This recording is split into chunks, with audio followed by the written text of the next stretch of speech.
This is Boxing Tickets NI. We're here at the public workout for Conlon Gill. Delighted to be joined with the mighty Fearghus Quinn. Fearghus, what a year. Obviously, I know when we last spoke, obviously back in the Fela, you've obviously boxed in America since. You're getting another opportunity here. That's 3 big cards you've been on this year. Probably the perfect year for you. Yeah, brilliant. It's 4th fight this year.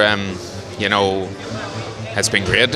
I went from probably the most inactive fighter in Ireland to the most active, so yeah, like Jamie keeps giving me the opportunities, and it's great to get another one here now Saturday night, and can't wait. I think obviously just over a year ago you had a bit of inactivity and stuff like that. I think back to last August.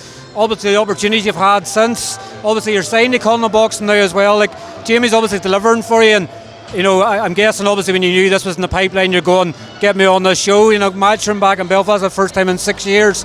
Perfect opportunity for you to put yourself in the shop window. Yeah, definitely. It's a huge opportunity. Like it's a huge card. Like there's some cracking fights on it. I'm matching back, so yeah, it's a massive opportunity, and thankfully Jamie got me the opportunity on it, so I'm ready to go out and perform and take the chance with both hands. Obviously, just want to cast back. Obviously, the last week, obviously Katie Taylor. Obviously, did you watch the fight? Obviously, it's incredible. I guess obviously everybody's favourite boxer in Ireland. She produced the goods when it was needed. Were you surprised that she was able to overcome it, or obviously knowing Katie? Obviously, we just expected it was going to come. Yeah, I suppose you could never write her off too much, write her off, with your pearl. But yeah, it was a huge achievement. It was a massive card again. Eddie in Dublin as well. It was a huge card, and yeah, it was great. Great to see her. Right the wrongs from the last day out, and she get another massive day out of it, I'm sure. Does it add a wee bit? Obviously, when you watch that and you're going, I just can't wait to get in the ring myself. We know you like to entertain, and obviously you come forward. Probably I would say you're like a Joe Joyce of the middleweight division. Obviously you're all action, you keep coming forward. Obviously I'm not sort of saying it in a wrong sort of way, I hope, but you're all action, you obviously want to perform. This is a perfect opportunity for you to obviously show what you're all about on Saturday night. Yeah, definitely. I'm in with a game opponent, and one that comes to fight, so I think people will get a good chance to see my style come forward, action fighter and exciting fights, and I think Saturday will be another one to add to that list. And obviously it's only over a month or so since you were out in Boston. Obviously you had your American debut. How did that feel for you? Yeah, it was great. Again, brilliant to get the opportunity to go over and fight over there. And it was a short night's work, so it sort of worked out well.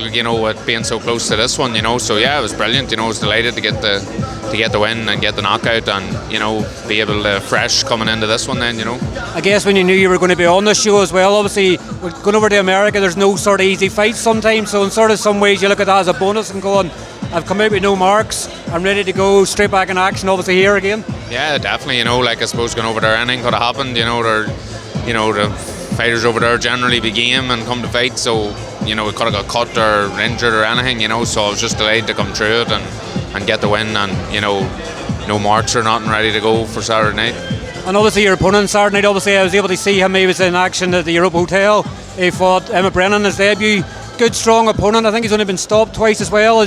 Do you sort of look at that as a marker and going, I want to become the third person to stop him and make a statement to match him? Yeah, I suppose he's very, very tough, very durable, so if you very, very rarely get stopped, so if you're able to stop him, it definitely sends a message, so look, I'm just looking to get the win first and foremost, but if the stoppage comes, happy days. And what's the sort of plans? Obviously you don't like to look ahead too forward, but obviously is the plan to hopefully get an Irish title fight in 2024 then? Yeah, definitely, first and foremost come through this Saturday night, hopefully looking good doing it, and then just big fights only from next year on, all 50-50s is what I'm looking for, so hopefully a few titles on the way. And I know obviously you were down sparring in Dublin, obviously in Pete Taylor's gym, you're obviously sparring rounds with Paul Ryan. People were sort of talking about that being a fight. You obviously couldn't go any lower than middleweight, could you? So Paul Ryan maybe have to step up to middleweight. Yeah, I suppose I haven't really thought too much about it, but I suppose I'm at middleweight, so that's where I plan to stay anyway, unless an offer came, But yeah, it'd be a cracking fight, so. But yeah, we plan to stay at middleweight anyway. Well, listen, thanks very much for your time. Enjoy the public workout, and I'm sure we'll see you no doubt the rest of the fight week. Yeah, cheers, thank you.